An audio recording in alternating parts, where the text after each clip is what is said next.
Hello, this is Ron Paul with your weekly update for Monday, June 9th. President Obama's recent foreign policy speech, delivered at this year's West Point graduation ceremony, was a disappointment to anyone who hoped the president might be changing course.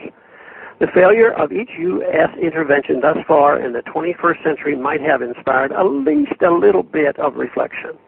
However, the president made it clear that interventionism and American exceptionalism would continue to guide his administration in its final 2 years.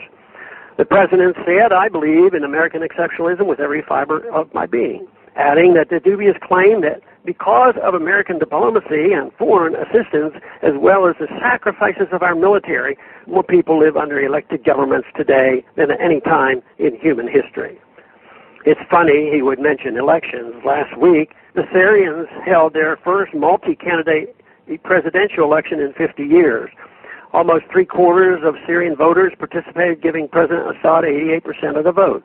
After 3 years of fighting a foreign-backed insurgency, voting conditions were not optimal. However, despite State Department claims to the contrary, it can no longer be stated that Assad enjoys no popularity in his country.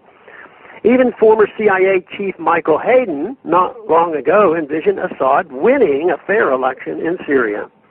But the U.S. government completely rejected the vote in Syria, with Secretary of State John Kerry calling it a great big zero. Because, as he put it, you can't have an election where millions of your people don't even have an ability to vote.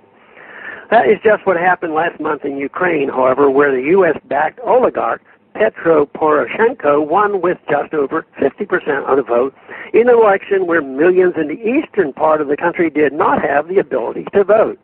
That election, however, John Kerry declared a victory for democracy. Similarly, John Kerry described the 2013 coup against the democratically elected President Morsi in Egypt as a return to democracy, while approving the election last month with 96% of the vote of the man who led that coup. Likewise, when a referendum was held in Crimea this spring, in which the vast majority voted to rejoin Russia rather than to remain in Ukraine that had just undergone a regime change, the U.S. administration refused to recognize the results.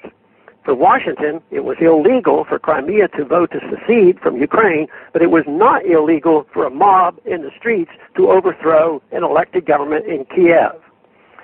President Obama spoke at length about the U.S. role in promoting democracy around the world.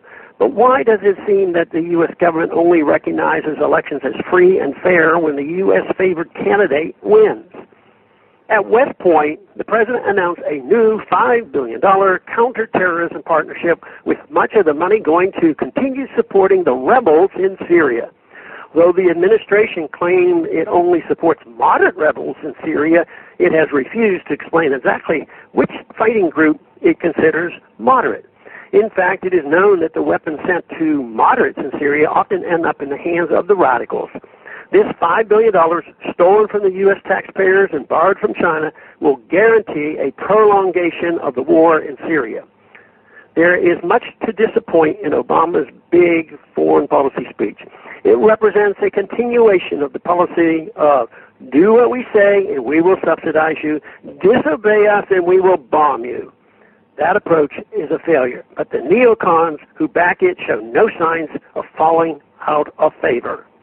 Thanks for calling this update. A new update is placed on this number, 888-322-1414 every Sunday. The written text can be found on my Ron Paul Institute website at www.ronpaulinstitute.org and on my Facebook page. Thanks for calling.